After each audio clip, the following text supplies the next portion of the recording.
All right. So you say Jairo? Yeah. Or close enough? Oh, yeah. Okay. Can you tell me a little bit about yourself to get started? So my name is Jairo Orden. I am currently a junior at Arizona State University.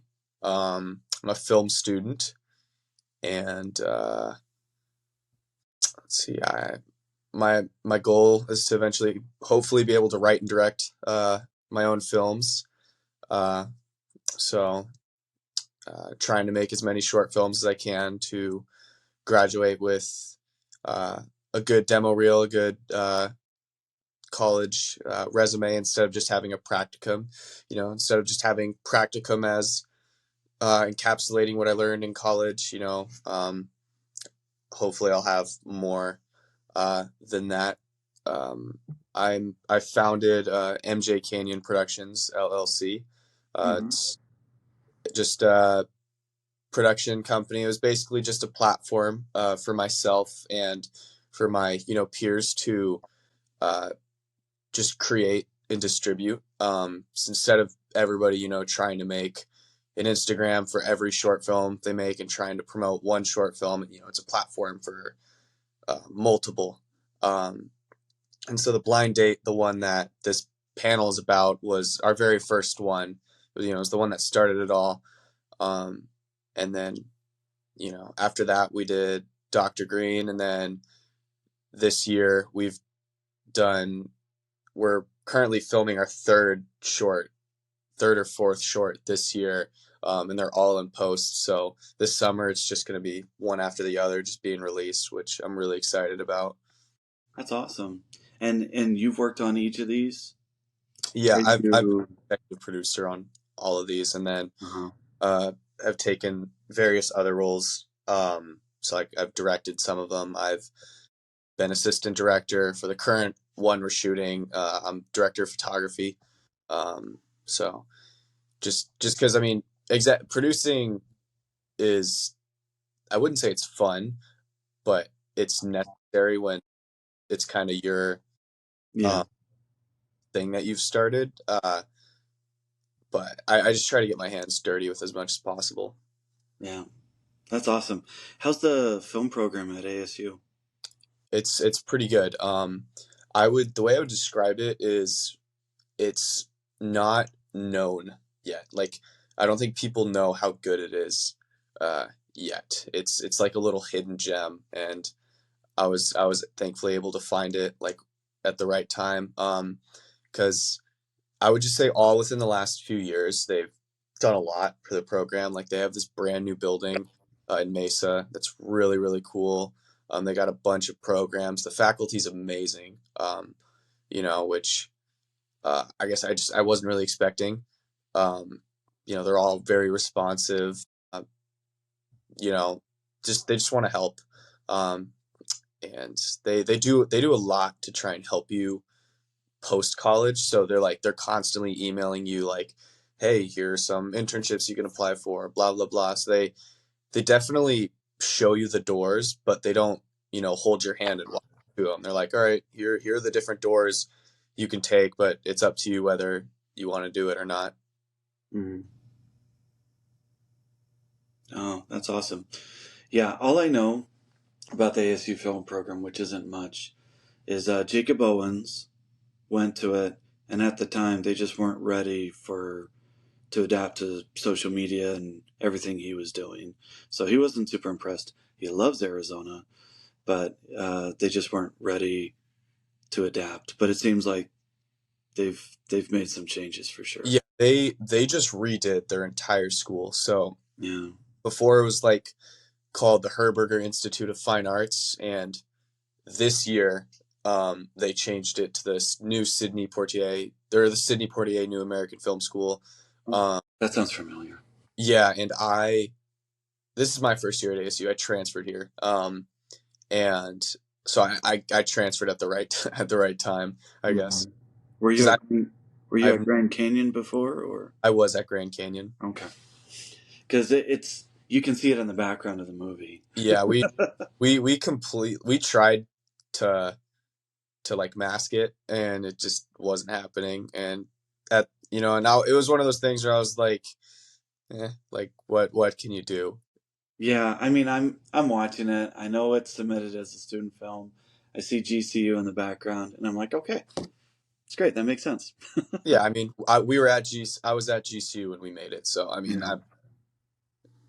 yeah, Yeah. Well, that's awesome. So it sounds like you've got big plans. You're trying to help out other filmmakers just like you. Do you want to stick around and make movies in Arizona, or you plan on heading to California? um, I'm probably gonna be heading to California at some point. I know, um, ASU has this study abroad thing where you can take classes in LA. So I'm doing that next semester to try and get a just a trial run of LA because I know I'm probably gonna have to move there Hmm. at some point. I know Arizona's film industry is it's definitely growing, but the people they hire from LA, so it's like LA's still where it's at. I think Arizona will eventually catch up, but I just think for where the timing right now, I'll probably end up in LA. Do I want to stay there? No. If I could, you know, if everything went exactly how like I envision it or plan it in my like dream career, I'd be out of LA before I'm 30. I'm hoping that with the new tax break incentives that just I think just went through in Arizona or are coming any day, that Yeah, hopefully we it's can get some more. very. Yeah. Well, that's exciting. Where did you grow up? Are you from the Valley or? I am not. So I am originally from San Diego, California. But I grew up in a tiny town in Washington State called Seabeck. I think it has 800 people or something like that. Hmm. So pretty small. But it's close enough to other things. Um, but yeah, like growing up, when I was in high school and stuff, like didn't have internet at the house that worked. So like I never had Netflix or any of that stuff, or was really able to use it until I came down to Arizona in 2020 for college. So yeah, Okay. fall of 2020 was when I first came down to Arizona. Okay. Well, I'm glad you're here. How'd Thank you you. find our yeah? How'd you find our festival? So last year, uh, so when we just finished the blind date last year, one of the girls who helped out, who was script supervisor Katie Turner, we were just trying to find festivals, and then she found this one, and so we were gonna submit to it last year, but I showed it to one of our professors, and he was like, "Hey, this is actually pretty good. Submit it to like the academy qualifying ones first, and then work your way down." So he's like, "Submit to the big ones, and if you don't get into those, then submit to the ones that aren't academy qualifying." Because then he like explained the rules and stuff, and how like if like I were to submit to this one first and then got into like Holly shorts or whatever, then it like disqualifies the short or something, some of the dumb rules. And so then I was like, oh well, okay. So went through all the big ones, didn't get into any of them, and so now I'm just submitting to whatever. And I remembered this one from last year. I had no idea where Gila Valley was, so I was Yeah. like, oh, maybe that's close. Maybe I can go there. But then when it got in and I saw how far away it was, I was like, oh, it's like Yeah. an hour away. Yeah. We're a couple hours away. We're a couple hours away. So so our festival we hold it in Safford. Um, and Safford's probably 2.5 hours from Tempe. Yeah, Um, and but this small little area, like there's a lot of mining that goes on. There's some farming, and then we have a community college right in the middle of town. That's where I teach. But up and down Main Street, which they've been doing a lot of work to kind of revive town, they're restoring this old theater that was built probably 100 years ago. Um, but back in the 70s, the roof like caved in, and so they're remodeling it and reworking it as this Art Deco style theater that's open roof. So there's like balcony and this open air whatever. So that's where we're going to be showing it. So hopefully it's a cool venue. Um, maybe next year you can come out and see it. But yeah, I went. One thing we did this year that we didn't do last year is we divided up competition by regions. So Arizona was a region, United States was a region, and international was a region. And then we have this budget requirement because we wanted to create a niche for people that, they're new to filmmaking or just don't have a bunch of financing. And so that they're competing against other films that are working with a similar budget. And so like a student filmmaker from Arizona, you know, who's competing on a low budget is competing against another student filmmaker from Arizona working with a low budget. That Right. makes sense. So I don't know. It made sense in my head. I haven't seen anyone else really set up their festivals that way. But I thought, you know what? If we want to make a good experience for filmmakers to give them a chance to show their movies, I think this is a good way to do it. No, that makes total sense on my end. Yeah, so that's what I was thinking. But it also makes sense what your professor was saying because festivals they want to be premiere status. Yeah. They want to be a world premiere, a United States premiere, a regional premiere, or whatever. And so, like once you've shown it publicly, cat's out of the bag, and there's a lot of rules for things like that. You could do private screenings, Yeah. but Fortunately, YouTube exists. Um, and I know when it had been a year since its release, I like made it public on YouTube. And even when it released, I had it unlisted. So anybody who, went to our link tree, and we still got well over 1,000 views with it being unlisted. So mhm, um, I'm definitely curious to see how much it would have gotten had it been public the entire time. But yeah, uh, yeah, I mean, fortunately, YouTube exists. And that's another way people can show their stuff and not just spend hundreds and hundreds of dollars on festival submissions. yeah, it can get really expensive. That's for sure. We're working on a couple of features right now. Um, and we're trying to figure out, okay, what's a good strategy for where we want to try and show this. um, I know it sounds ironic as someone who runs a festival, but I'm a bit jaded by the whole process because it's I don't know, it's a lot of the reasons for festivals is to go find distribution, but distribution has changed so much that unless you're a really big movie, I don't think you need a festival to get distribution. Does that make sense? Yeah. I was seeing a stat the other day, and it was something like of movies that had been released. I forget, and maybe it was the past year that had between like a 200,000 and like I don't know $1 million budget. Only one had made their money back. And I'm probably butchering the stat, but when you're working with a really, really, really low budget for like a feature, and I mean, it's really hard to monetize shorts to begin with, unless maybe something like YouTube hits. But um, it's really hard to make your money back. So either you have to force to have a really low budget because then you can recoup, break even, or maybe even make a little money, or you need to get financing and you need to shoot for the moon for distribution. Fortunately, we have a friend that started to, he got enough people together that he could kind of act as a distributor so he can start helping people get their stuff out there. And because he represents 20, 30, 40 films, people look at him like, okay, you're big enough, we can talk to you. But if you're the solo filmmaker just trying to get your stuff out there, it's really hard to get it out anywhere. But so like the way I'm looking at festivals right now, I want to build community. I want to provide a venue for people to show their work. And I want to provide a cool experience for the people that live in my community. I do have a friend that works in distribution, so I can set people up to go talk to him.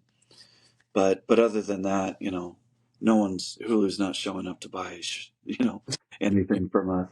Um, but the way Hulu and Netflix have changed in the recent years, they're not looking for anything except Mm-mm. from Sundance or I don't know Tribeca or something like that. Yeah, all of Hulu and Netflix's stuff is predominantly in-house. Yeah, And then like Prime takes a bunch of random stuff, but they keep like 50 to 70% of whatever it makes. So it's really like one of those, like what can you do? Um but yeah, no, I know one of the things I I'm a kind of I don't want to, you know, wait, 10, 20 years to finally get the chance to direct my own feature. Like I would rather I would rather just assemble 20,000, the most skeleton crew possible, and just shoot something. That's what the blind date basically was. I was just like, I'm tired of not doing anything. Let's go out and shoot something. And like again, you know, you don't need a lot of money to make a good movie, but the more money you have, it helps, obviously. But movies. You see movies with millions of dollars that are not very good. You know what I mean? Like, so it's you don't need a lot of money to make a good movie. What was it? I think it was the Paranormal Activity or something was only made for like 15 grand. Um, and you know, I watched that movie and I'm like, where did that 15 grand go to? It seems like they only use that to pay people, maybe, if anything, or for one stunt. But like again, you don't need that much money. But the more money you have helps, obviously. yeah.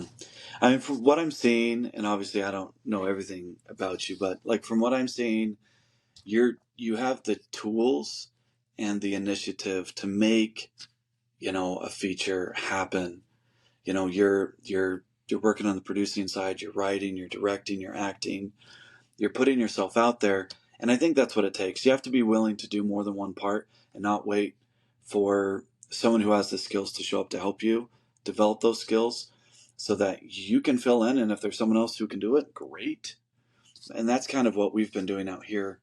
We um so we've released one narrative feature film that we shot.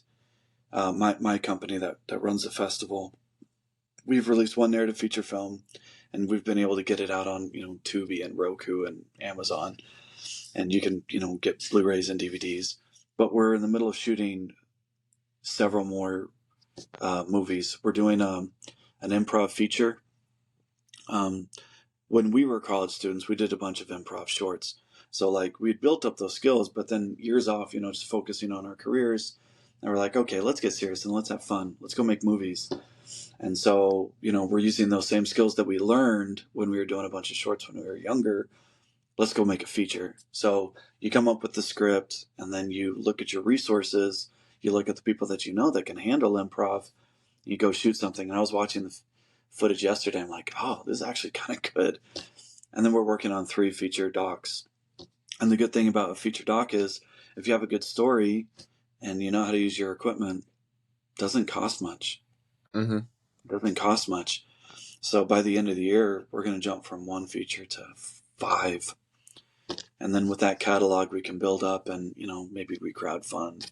Maybe we just go out and shoot something. But my soapbox that I want people to get on is, don't wait for Hollywood. Go make your feature. Go make 2. Go make 7. It When you learn the skills, you don't have to wait for financing. Just go make something happen, and then that's your reel, and that might open doors for you. Right. And the higher up the ladder you get, the less control over your projects you have. I'd rather make something independently and have it turn out the way I want than, have a big studio, work with a big studio and have them like butcher it or ruin it. I know, like again, I feel like everybody should have like their perfect career path in their head. Just it's cool to fantasize and dream about it. Like if everything goes exactly how it's planned. Like I think it's Seth Rogen's company is owned by Sony, but the way he has it set up is uh, Sony leaves him alone creatively. He just gets less money than he would. And I would that's a bargain, honestly, because like I don't need millions of dollars. You like again, you don't need a lot of money to make a good movie. Just have the more you have, the easier it is. And that would be really cool if MJ Canyon ever became, like owned by a bigger company, but it was in a way where they're like, all right, we'll let you do your thing. You just get less money, which I'm totally fine with. I'd ever think I'd ever make a movie with $100 million budget. I just, I would, because I would always, when I'm writing my scripts, I'm always like, all right, how can I this really good but not that expensive? Um, and I do think that's one of the areas where I guess people my age or film students, I think it's I would say it's where I wouldn't say they're misguided. It's just they're um, just misjudging. Maybe is like a lot of my peers will try and make like their class projects like 3 to 5 minute shorts that are like really really complex or like these big ideas, and there's nothing wrong with that, but it's one of those things where it's like you really fit that into 3 to 5 minutes, like um, just a lot of the ideas are so complex and so um, just rooted uh, to where I think you know if film students just focused on like simple plots, simple storytelling, I think it'll work out a lot better. Because I think out of all the student films like I've seen like from my peers, the ones that have been like the simplest like I've liked the best. And I'm not like not trying to like toot my own horn or toot our own horn or anything, but I think like that's one of the reasons why um like the Blind Date was received so well from everybody who watched it is because it was like such a simple plot, and we just focused on the simplicity of it, and that allowed for everything else to kind of take care of itself instead of like making it this just humongous thing with all these uh, just outside forces in on it. Um, and like, I also think, uh, sorry to go on a little tangent, but like, I know people say like film school isn't worth it because of YouTube and all that. I mean, and that's true. You can learn everything in the classroom on YouTube. But from what I've kind of picked up on it is what you learn from film school, 10% is in the classroom, 90% is outside of the classroom. Um, but you need that 10% to go and apply it to the 90% because YouTube doesn't introduce you to people to work with, and I mean, today I would say 90% of the stuff I've learned has been outside of the classroom doing stuff on my own, but I wouldn't have met the people to learn that 90% from or had the resources to fulfill that 90% from if it weren't for the 10%. So, I mean, film school is what you make it. And I think that's what a lot of people don't get is they think, film school is just gonna, you take your classes, you get your degree, cool, you'll get a job in the industry. But like, they don't care. Like a film degree doesn't really, I mean, it says something, but if you have a film degree and this person with no degree has way more experience than they're gonna pick the guy with no degree. Um, so that, I mean, yeah, those are just my thoughts. Mm-hmm. I love though that you're taking the initiative. You're trying to create a platform for you and your cohort, and that's everything I've ever heard about film programs. The best thing is the people that you're in the program with. You build up that cohort, and then you move together and you go help each other out. You fill in for each other to get things done. What we're doing in our area, because we don't have like an established cohort of people. Like I got my associate degree in theater, technically theater and cinematic arts, but it was, it was theater. So like I knew a lot of actors and I had a lot of training as far as that went, but I was most interested in the storytelling. So like I know I can be in front of the camera. I'm not worried about that. I have those skills, but I'm most interested in what's behind the camera. I want to tell the story. And so as I'm able to bring in, my friends, whether they have experience or not, I understand what it is to be an actor because I've done it. I've studied it. I know what they're going through, but I also know what I'm looking for. And so we're just trying to, anyone who's interested, come on here. We're going to do as part of our whole festival, we're going to do a free workshop on filmmaking just to build up and to teach people in this area. We're doing like this filmmaker luncheon to raise money for scholarship for local film students, and to just provide some education through a keynote speaker. We're just trying to build up the area where we're at to turn it into what we want it to be, so we don't have to go somewhere else to go get help, to go get support. And it's going to take a long time. It's going to like take a long time to make all the connections and the network and whatever. But that's what, yeah, from what I'm seeing that you're starting to do is you're getting the friends together, you're figuring out what everyone can do, you're figuring out everyone's strengths and weaknesses, and you're learning how to do it without money so that you can, it doesn't matter where you're at, you can make it happen. Then you just find a good story, use your resources, and you can turn something good like, Paranormal Activity. It didn't hit because it was a bad idea. It was a good idea that didn't require a lot of money, and then they executed it well. Then they made money. Yeah, they made a lot of money. A lot A of lot money. of money. Do you have Yeah, any feature ideas that you've been working through? I do. Yeah, so I finished my first feature film about a year ago, and then September, October, November, because I just worked all summer, and I think since that was my first feature film, I was also finding my feature writing process. And what I found really helps is finish the first draft, put it away for a couple months, uh, send it to some people for feedback, and then revisit it. And that's what I did with that, and um, it worked out really well. Like the difference between the first draft and the second draft is night and day.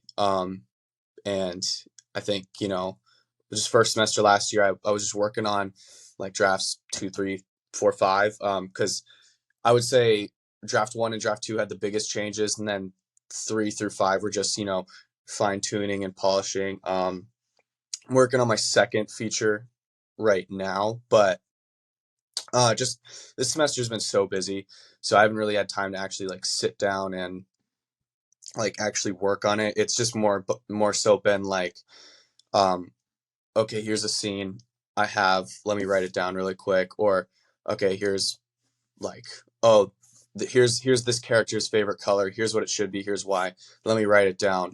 But definitely when the school year ends, I definitely want to actually like sit down, get my sticky notes out and just go to town on the story. The first feature I wrote, so comedy is, I would say, my niche with screenwriting.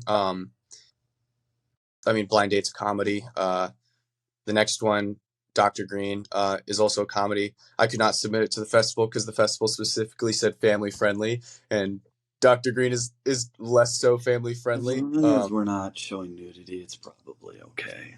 Oh no, yeah, um, yeah, but I didn't want to push it. You know what I mean? But and then you know, do- people love Dr. Green so much we made a second one. I think the second one's, well, that I think that's the worst part about writing comedy is like going through the process, writing the screenplay. Those jokes are in your head for so long. Um, doing the table reads, hearing the actors say the jokes, filming the jokes over and over again, watching the jokes when you're editing. by the time it actually comes out, you're just annoyed by it. You don't find it funny anymore. Um, but so yeah, the Blind Date's a comedy, but my first feature is a horror. I never liked horror growing up, and then just out of nowhere, uh, I wrote a horror feature. I don't know where it came from, and once I finished that, I started like watching horror films to like study the genre, and I found that I actually really really like it, which is really interesting. Um, and then my second feature is a drama comedy. Um, and then I got a list of like features that I want to work on. And I mean, I would say horror, drama, and then there's comedy mixed in with all the dramas, but um, yeah, that answers that question, hopefully. Are you hoping to shoot that movie yourself? Or are you gonna go find So financing? What? the horror one, so fortunately, I'm able to like use that. So one of my finals for one of my class projects is I'm making a pitch deck for the script. One of my teachers, uh, he just shot his own movie like last year. He didn't really have the best experience with it, and I saw the movie and I was, but Yeah. he he he had me send him the script to just to see what he thinks. So um, it, it would probably cost around $1 million to Yeah. make. Just there's three scenes in it that I know of in particular, and the movie X that came out within the last few years, they only made that for $1 million, and um, I definitely feel like um, I could make it for less than 1 million, but there's three scenes in there that would cost a pretty penny. And I would want to go as practical as possible. Yeah. I'm not a big fan of CGI. So that might be one of the things where I have to wait until more money comes in. But the current one I'm writing right now, I could definitely make for under 100 grand if it was as like cookie cutter, um, guerrilla filmmaking style as possible. Like, um, I don't see any way of me getting paid making my first movie, uh, unless it's like money made after. So like I know with whatever film I make first, I'm gonna have to be really smart with my contract where I like own a specific percentage of the film. So if it does well, then the money comes in. Because I'm fully aware of, I like for making my first movie, I'm not gonna be able to get anything up front out of it, which I'm fine with. Like, that's kind of with all the short films I've been making. It's mostly been me spending my money trying to make these instead of, and I haven't really gotten any money out of it. But I mean, yeah. Hopefully I mean, when I graduate is when I really want to be like, okay, how can I do Yeah. this? Well, that's awesome.